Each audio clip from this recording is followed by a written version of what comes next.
나 주 위에 살리라 고백하고 믿음으로 살아가면 하나님의 우리의 삶을 당신의 이름을 위하여 의의 길로 평강의 길로 인도하시리라 믿습니다. 예수님이 가는 곳마다 많은 무리가 따랐습니다. 예수님이 지나갈 것으로 예상되는 거리에는 혹시나 예수님이 만져주시지 않을까 하여 많은 병자들이 예수님을 기다리고 있었습니다. 기적을 베푸는 곳에는 발 붙일 것이 없을 만큼 인산인해를 이뤘습니다.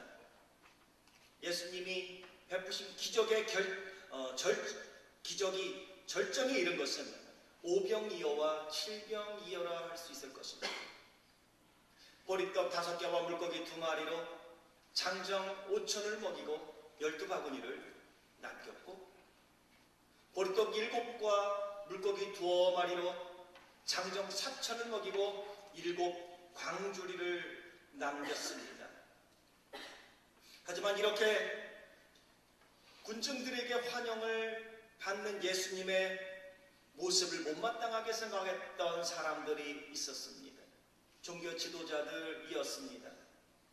바리새인들과 사두개인, 그들이 예수님께와 이러한 요구를 합니다. 1절이지요. 우리에게 하늘로서 오는 표적을 보여주시오. 이렇게 예수님께 묻는 이유는 예수님을 시험하기 위함이었습니다. 지금까지 예수님이 많은 표적을 통해 예수님이 갖고 계신 신적 권위, 자연을 지배하는 이 땅의 메시아로 오신 구세주인 것을 보여주었지만 바리새인들과 사두개인들은 그것이 하늘로서 온 것이 아니라고 말하고 싶었던 것입니다. 다시 말하면 본인들이 원하는 기적을 보여달라고 하는 것이죠. 당시에는 하늘로서 온 선지자는 단순히 병을 고치고 이 땅에 먹을 것만 일으키는 기적이 아니라 하늘에서 불이 내려야 하고, 마치 모세 시절에 광야에서 만나가 내린 것처럼 초자연적인 현상을 보일 때에 그것이 곧 하늘에서 온 표적이라고 믿었던 사상이 있었습니다. 만약에 예수님이 하늘로서 오는 표적, 불을 내리고 만나를 내렸다면 믿었겠습니까? 분명히 바리새인들과 서기관들은 예수님을 시험하기 위하여 질문했기 때문에, 요구했기 때문에 저 예수가 바알세불을 힘입어 기적을 행했다고 이야기를 했겠지요. 자신들이 원하는 표적, 그것을 요구하며 예수님을 시험을 합니다. 저들의 요구를 들은 예수님이 마가복음 8장 12절에는 예수께서 마음속에 깊이 탄식하셨다고 기록을 하고 있습니다. 같은 동족입니다. 예수님의 많은 기적을 통하여 예수님이 어떤 분인가를 보여주셨지만 저들은 믿지 않았습니다. 마음에 깊이 탄식하며 하신 말씀이 2절과 3절입니다. 안타까워하며 답답해하시며 이렇게 말씀하죠. 너희가 저녁에 하늘이 붉으면 날이 좋겠다 하고, 아침에 하늘이 붉고 흐리면 오늘은 날이 굳겠다 하지 않느냐. 너희가 천기를 분별할 줄 알면서 어찌하여 시대의 표적을 분별하지 못하느냐. 예수님이 책망하며 질책하는 말씀을 하십니다. 예수님이 하늘로서 오신 메시아요, 많은 표적을 통하여 예수님이 구세주인 것을 보여주었고, 많은 무리들이 믿음에도 불구하고 이미 하나님의 나라가 도래에 있음에도 불구하고 저들이 믿지 않는 불신앙을 예수님이 질책하고 책망하신 것입니다.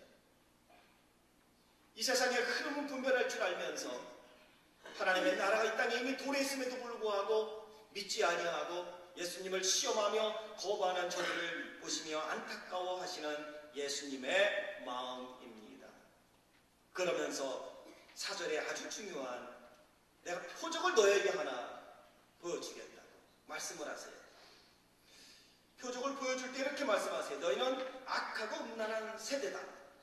너희가 표적을 구하나 요나의 표적밖에는 보여줄 표적이 없느니라. 예수님은 요나가 물고기 뱃속에서 3일 밤낮을 있다가 다시 나온 것, 요나의 표적이고 내가 너에게 보여줄 표적이다, 이렇게 말씀하고 있어요. 무슨 말씀입니까? 지금까지 예수님이 보여준 표적은 예비적인 표적이라는 것이죠. 병든 자를 고치고 죽은 자를 살리고 오병이어의 기적을 통해서 많은 무리를 먹이시고 칠병이의 기적을 통하여 많은 무리들을 배부르게 해주신 이유는 진짜 이것을 말하기 위함이었다. 그게 뭐라고요? 요나의 표적이라는 것이죠. 그것은 곧 예수님의 죽으심과 부활하심, 예수님의 죽으시고 부활하심으로 인류를 구원하기 위하여 이 땅에 오신 메시아적 사명, 나에게 그것이 있다는 것을 너에게 보이려고 내가 이 많은 표적을 보여주셨다는 것이죠. 여러분 아십니까? 예수님이 요나의 표적밖에는 보여줄 표적이 없다는 것, 이것이 바로 복음의 본질입니다. 신앙생활이 무엇입니까? 하나님의 보내신 자 예수 그리스도, 그분이 죽으시고 우리의 죄악을 짊어지고 십자가에 죽으시고 3일 만에 부활하셨다는 것, 이것을 믿는 게 바로 신앙이고요, 믿음이고요. 그 죽으심과 부활하심을 증거하는 것이 신앙생활입니다. 우리는 예수님을 믿으면 구원을 받는데, 구원받은 이후에는 그 예수 그리스도의 죽으심과 부활하심의 증인으로 살아야겠다는 사명감보다는 그다음부터는 우리는 바리새인들과 서기관들, 사두개인들, 대제사장들, 많은 유대인들과 무리들처럼 예수님께 자꾸 기적을 요구합니다. 내가 원하는 기적, 예수님이 죽으시고 부활하신 것 말고요, 이제는 다른 기적을 주시옵소서. 나에게 재물의 기적을 주시옵소서. 나에게 지혜의 기적을 주시옵소서. 나에게 치유의 기적을 주시옵소서. 나에게 형통의 기적을 주시옵소서. 나의 삶을 풍요로움의 기적으로 함께 해달라고 우리는 간구를 합니다. 예수님의 많은 병자를 고쳐주시고 기적을 행하시고 죽은 자를 살리시고 오병이어의 기적, 칠병이어의 기적을 통하여 많은 사람을 먹여주신 그 이유는 예수님이 메시아인 것을 나타내기 위함이었음에도 불구하고 저들은 계속해서 예수님께 기적을 보여달라고 이야기를 하고 있는 것입니다. 그런데 아십니까? 바리새인들과 사두개인들뿐만 아니라 많은 군중들도 별반 다르지 않았다는 사실입니다. 예수님이 누구인지는 별 관심이 없습니다.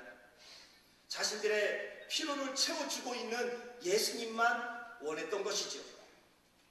오병이어의 기적 이후에 예수님이 베데스다 건너편으로 제자들과 갔습니다. 많은 군중들이 예수님을 찾습니다. 예수님 어디 계시냐? 예수님 어디 계시냐? 아, 어젯밤에 갈릴리 호수를 건너가셨대. 밤새도록 걸어갔지요. 그리고 예수님을 만납니다. 예수님 언제 여기 오셨습니까? 그때 예수님이 뭐라고 대답하십니까? 요한복음 6장 26절에 이렇게 말씀하세요. 너희가 나를 찾는 것은 표적을 본 까닭이 아니요 떡을 먹고 배부른 까닭이로다. 표적을 통하여 예수님이 무엇을 말씀하려고 하는지는 관심이 없습니다.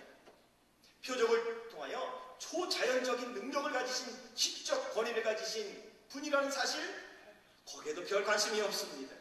무리들이 예수님을 찾고 예수님을 따라다닌 이유는 단 하나, 그들이 먹고 배불렀기 때문이다 라고 말씀하십니다. 그분이 메시아라는 것 별 상관없습니다. 예수님이 기적을 베풀어 주시는 그 이유도 별 관심이 없습니다. 예수님이 기적을 통해 병을 낫게 해주시고, 기적을 통해 먹을 것을 주시고, 기적을 통해 나에게 유익을 주셨기 때문에 그 예수님을 그냥 따라다니는 것이죠. 이 군중들은 예수님이 십자가에 못 박히기 위하여 예루살렘에 입성할 때도 종려나무 가지를 흔들면서 외쳤습니다. 호산나 호산나, 우리를 구원하소서, 우리를 구원하소서. 왜 많은 무리들이 종려나무 가지를 흔들었겠습니까? 그것은 저분이 우리를 구원하여 주시는 임금으로, 우리가 저분을 임금으로 세울 때에 우리에게 떨어질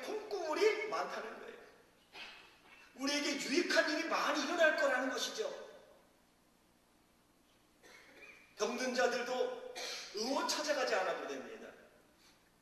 가난한 이들, 배고픈 이들, 일하지 않아도 먹을 거를 주실 거예요. 그러니 저분이 왕으로 된다면 우리는 조금 더 윤택한 삶을 살 수 있지 않을까라는 기대 속에 종려나무를 가지를 흔들었다는 사실이죠. 사람들은 그렇습니다. 예수님이 말씀하는 기적, 그것은 요나의 표적밖에는, 그 기적밖에는, 증거밖에는 너희에게 보일 것이 없다고. 오늘도 주님은 우리에게 기적을 베풀어 주셨습니다. 하나님이 친히 사람의 몸을 입고 이 땅에 오셨다는 것이죠. 그리고 저나 여러분, 나의 죄와 질고를 짊어지시고 그분이 십자가에서 피를 흘려 죽으심으로 우리의 죄를 사해 주셨다는 것입니다. 그리고 우리는 그분을 믿음으로 하나님의 자녀가 되었고 죄사함을 얻은 것입니다.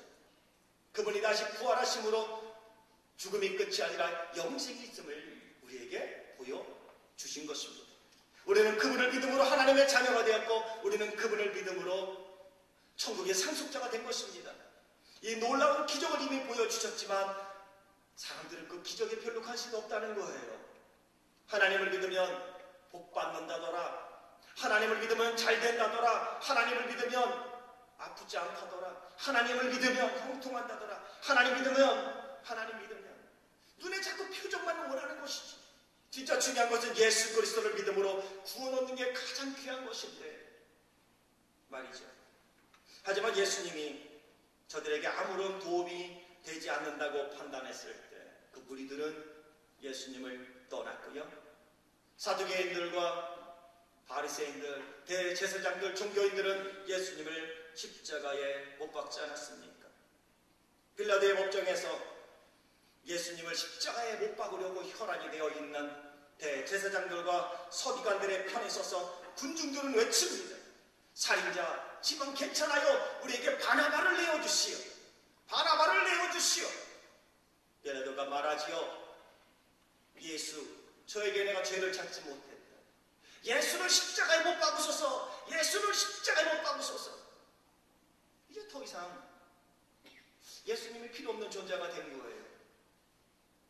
기적을 행할 수 없을 만큼 이제 지금은 묶여 있습니다. 조롱도 당하고 침뱉음도 당하고 채찍에 맞게 되어지고 결국은 십자가에 죽게 생겼을 때 군중들은 되돌아섰습니다. 예수님이 십자가를 짊어지고 갈보리에 올라갈 때 사람들은 예수님과 상관없는 사람들처럼 멀찍이 따라갔습니다. 혹시라도 예수님과 눈빛을 마주칠까봐 그 눈빛을 외면했습니다. 혹시 예수와 관계된다고 이야기하면 자기도 해를 당할까봐 사람들은 나서지 않았습니다. 왜? 더 이상 예수님이 자신들에게 유익을 줄 수 있는 사람이 아니라고 생각했기 때문입니다. 사람들만 그랬을까요? 제자들도 그랬습니다. 가룟 유다는 은 30에 예수님을 대제사장님들에게 넘겨주었습니다. 베드로는 예수님을 모른다고 3번이나 부인했습니다. 나머지 제자들은 어떻습니까?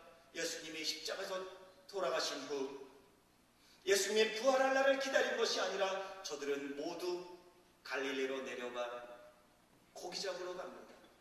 예수님의 제자이기 전에 자기들이 가졌던 어부의 자리로 돌아간 모습을 볼 수 있습니다. 그런데 사랑하는 성도 여러분, 어찌 이것이 제자들만의 문제라고 하겠습니까? 어찌 유대인들만의 문제라고 치부하겠습니까? 어찌 유대인 군중들만의 비겁함이라고 하겠습니까? 그리고 어찌 이것이 바리새인들과 서기관들만의 불신앙이라고 하겠습니까? 오늘 저나 여러분, 우리도 하나님 앞에 구할 때가 있습니다. 하나님, 기적을 베풀어 주옵소서. 그래서 하나님이 기적을 베풀어 주십니다. 신실하게 우리의 간구에 응답하셔서 재물이 필요한 이들에게 재물의 복을 허락하십니다. 건강이 필요한 이들에게 하나님이 건강을 회복시켜 주십니다. 문제가 있는 이들에게 그 문제를 해결해 주십니다. 슬픔이 있는 자들에게 새로운 기쁨으로 함께해 주십니다. 어려움 있는 이들에게 그 어려움을 극복할 수 있는 지혜도 주십니다. 그런데 이상하지요. 그러한 하나님께서 기적을 베푸시고 은혜를 베풀어 재물이 풍성해지고 건강해지고 삶에 문제가 없어져 평안하게 되어지면 왜 신앙생활이 게을러지는 걸까요? 힘들다는 이유로, 바쁘다는 이유로 왜 예배를 등한히 하는 걸까요? 왜 하나님의 전을 가까이 하지 않는 걸까요? 그러다 힘들고 어려움이 생기면 다시 하나님 앞에 찾아오는 모습, 그것은 바리새인들과 서기관들이 그리고 사두개인들이 예수님께 기적을 베풀어 달라고 조건을 붙인 것처럼 당신이 기적을 베풀면 하늘로 쏘는 기적을 행하면 우리가 뭐 믿어보겠다고 이야기했던 것과 별 다른 것이 아니지 않겠습니까? 저는 여러분, 우리에게 부활하신 구주님 오늘 말씀하십니다. 내가 너에게 보여줄 표적은 요나의 표적밖에 없노라. 내가 나를 다 내어놓아 물과 피를 아끼지 아니하고 너를 내어 다 쏟아 너를 구원했는데 너는 나에게 지금 무엇을 더 달라고 하더냐? 라고 주님은 지금 우리에게도 대묻고 있는 것입니다. 지지난해는 우리가 40주년 감사 예배를 드렸습니다. 비영규 롤러 목사님과 함께 대화를 하면서 초창기 이민자들의 삶을 나눠보게 되었습니다. 제가 부임했을 때 10년 전 목사님 그런 말씀하셨습니다. 목사님은 목회만 전념하세요. 그러면 좋겠어요. 나는 40년, 당신은 30년 전이었지요. 개척하고 당시에 나는 어쩔 수 없이 많은 일들을 했지만 목사님은 목회만 전념하면 좋겠습니다. 무슨 말씀입니까? 초창기 이민자들 미국도 잘 모르고 영어가 잘 안 되니 목사님이 새로운 사람 한국분 만나면 집도 알아봐주고 직장도 알아봐주고 다 도와줬대요. 그랬더니 사람들이 교회를 나오더랍니다. 3개월, 6개월. 그런데 6개월 뒤에 교회를 안 나오는 거예요. 신방 당연히 가야죠. 아유, 요즘 무슨 일 있으세요? 왜 교회에 못 나오세요? 그랬더니 한 사람만은 아니었답니다. 여러 사람들이 이야기를 하기를, 목사님 집 알아봐 주시고 직장 알아봐 주신 거 참 감사한데 제가 6개월 나가줬으면 됐지 아직도 더 나가줘야 합니까? 정착할 수 있도록 도와줬는데 얼마나 더 교회를 나가줘야 되냐고 반문하더랍니다. 당연히 도와줘야 되겠지만, 당연히 신방가야 하겠지만 바리새인들과 사두개인들처럼 우리는 하나님께, 하나님 나에게 재물을 주시면 내가 더 잘 섬기겠습니다. 이 문제만 해결되어지면 내가 하나님을 충성되게 섬기겠습니다.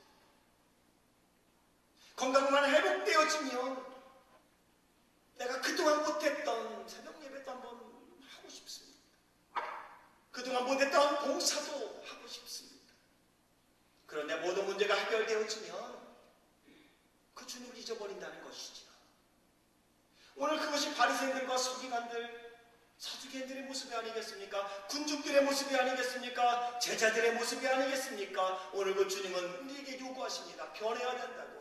신앙의 본질로 돌아가야 된다고. 그것은 예수 그리스도의 죽으심과 부활하심입니다. 그분은 우리를 구원하기 위하여 자기의 몸을 다 들여 십자가에 죽으셨습니다. 우리에게 영생이 있음을 알게 하려 그분은 사망의 권세를 이기고 부활하셨습니다. 그것 말고 여러분 무엇이 더 필요합니까? 오늘 우리가 살아가는 삶은 그 본질이 중심이 되어질 때에 여러분 시험에 들지 않아요. 그 본질을 굳게 붙잡고 살아갈 때에 우리는 요동하지 않습니다. 불평과 불만의 많은 요소들을 보세요. 그분의 죽으심과 부활하심이 없어요. 그러면 시끄럽습니다. 신앙생활이 시끄럽습니다. 내 내면의 그 세계가 시끄럽습니다. 오늘은 자꾸 우리는 하나님 앞에 기적을 원합니다. 그 기적을 통해서 하나님이 우리에게 말씀하고자 하는 게 무엇인데요? 기억합시다. 하나님 우리에게 건강을 주시고 재물을 주시고 문제를 해결하여 주시고 어려움을 이기게 해주시고 시험을 극복하게 해주시고 은혜를 주시고 능력을 주시고 지혜를 주신 것은 저나 여러분 우리를 통하여 예수 그리스도가 구세주라는 사실을 이 땅에 드러내길 원하기 때문입니다. 그것이 목적이 아니라는 것입니다. 당연히 우리는 하나님 앞에 예수님이 말씀하신 것처럼 너희는 구하라. 내 이름으로 구하면 내가 모든 것을 너희에게 주리라 하시지만 그 전제 조건은 무엇이냐면 내가 예수 그리스도를 위하여 살겠다는 믿음의 고백이 있어야 하는 것입니다. 그러기에 우리는 종종 이 찬송을 부르는 게 좋지 않을까 싶습니다. 저는 샤워할 때 주일날 아침마다 이 찬송을 부르며 샤워를 합니다. 거시기 하지만 주님 뜻대로 살기로 했네. 주님 뜻대로 살기로 했네. 주님 뜻대로 살기로 했네. 뒤돌아서지 않겠네. 세상 등지고 십자가 보네. 세상 등지고 십자가 보네. 세상 등지고 십자가 보네. 뒤돌아서지 않겠네. 3절 이 세상 사람 날 몰라줘도 함께 할까요? 이 세상 사람 날 몰라줘도 이 세상 사람 날 몰라줘도 이 세상 사람 날 몰라줘도 뒤돌아서지 않겠네. 아멘. 사랑하는 성도 여러분, 이미 하나님의 십자가에서 우리가 아직 죄인 되었을 때에 우리를 얼마나 사랑하는지를 예수님을 통해 보여주셨고 예수님이 자신을 우리를 위하여 다 주셨는데 지금 무엇을 더 달라고 하십니까? 무엇을 더 주면 하나님을 잘 믿어보겠습니까? 하나님은 어떤 기적을 여러분에게 베풀면 예배를 사랑하시겠습니까? 하나님이 어떤 기적을 여러분에게 베풀어 주시면 되돌아서지 아니하고 세상 등지고 세상 사람 날 알아주지 않아도 뒤돌아서지 아니하고 주님만 바라보겠다고 고백하겠습니까? 하나님 아직 무엇을 덜 줬다고 믿음이 성장하지 아니하고 예수님을 닮겠다는 고백 없이 살아갑니까? 그분이 아직도 뭘 덜 줬다고 무엇을 더 주면 하나님을 한번 잘 믿어보겠습니까? 건강이십니까? 재물이십니까? 명예십니까? 칭찬입니까? 아니면 남에게 받는 존귀입니까? 뭐가 더 필요하죠? 무엇을 더 주면 하나님을 한번 잘 섬겨보겠습니까? 그리고 하나님을 잘 믿는다는 것이 무엇일까요? 예수님은 그렇게 말씀합니다. 하나님이 보내신 자 예수 그리스도 그분을 믿는 것 그리고 그 예수 그리스도를 보내신 하나님을 잘 믿는 것이 하나님의 일이라고 말입니다. 무엇을 더 요구하십니까? 예수님 한 분으로 만족합니다. 주님 이런 믿음을 나에게 주시옵소서. 그 믿음이 곧 부활의 신앙이요 부활의 믿음인 것입니다. 왜냐하면 예수님은 이미 우리를 위하여 자기 몸을 다 들이셨을 뿐만 아니라 우리가 그분을 믿음으로 우리는 하나님의 자녀가 되는 놀라운 가장 중요한 선물을 받았기 때문입니다. 요한복음 1장 12절에 말씀합니다. 영접하는 자 곧 그 이름을 믿는 자들에게는 하나님의 자녀가 되는 권세를 주셨느니라. 예수님의 요나의 표적밖에는 보여줄 표적이 없다고 하신 것이죠. 이 믿음으로 갖고 이 신앙의 중심이 될 때에 우리는 신령과 진정으로 예배하는 하나님의 사람으로 살 수 있을 것입니다. 하나님이 기뻐하는 봉사자, 하나님이 기뻐하는 전도자, 하나님이 기뻐하는 선교자, 하나님이 기뻐하는 충성된 하나님의 백성처럼 살아갈 수 있게 될 것입니다. 예수님은 마태복음 6장 33절에 말씀하십니다. 너희는 먼저 그의 나라와 그의 의를 구하라. 그러면 이 모든 것을 너희에게 더하여 주시리라. 우리는 이 모든 것에 관심이 있지만 하나님의 나라와 하나님의 의를 주님은 먼저 구하라고 말씀합니다. 하나님의 나라와 하나님의 의는 그분이 왜 우리에게 오늘 이렇게 살아가도록 에베네셀의 축복을 주셨는지를 기억하라는 것입니다. 그것은 그분이 죽으심과 부활하심, 그분이 구세주인 것을 우리로 알게 하시고 그분이 구세주라는 사실을 열방 가운데 선포하며 증거하며 살라고 우리의 손을 부끄럽지 않게 하시는 것입니다. 세상 가운데 우리를 세우셔서 그분이 어떤 분인가를 드러내길 원하여 우리에게 복을 주고 계시다는 사실입니다. 그 주님이 지금 말씀하십니다. 너희는 먼저 하나님의 나라와 하나님의 의를 구하라고. 바로 요나의 표적은 우리 신앙의 본질이지요. 이 본질을 초심이라고 말하는 것이지요. 이 초심을 요한계시록 2장에는 주님과의 첫사랑이라고 해석을 하고 있습니다. 주님을 만난 구원의 은혜가 아직도 여러분의 심장을 뛰게 합니까? 그분이 베풀어준 십자가의 그 사랑이 아직도 여러분의 가슴을 감동시키고 있습니까? 자기 몸을 다 내어주신, 자기의 독생자까지 내어주신 그 하나님이 말씀하십니다. 내가 내 독생자까지 주었는데 내가 너에게 무엇을 주지 못하겠느냐고요. 그분은 우리보다 크십니다. 하나님은 우리보다 크십니다. 그분은 못하시는 일이 없습니다. 전능자십니다. 그분이 하나님의 나라와 의를 먼저 구하면 나머지는 다 주신다고 말씀을 하고 계신 것입니다.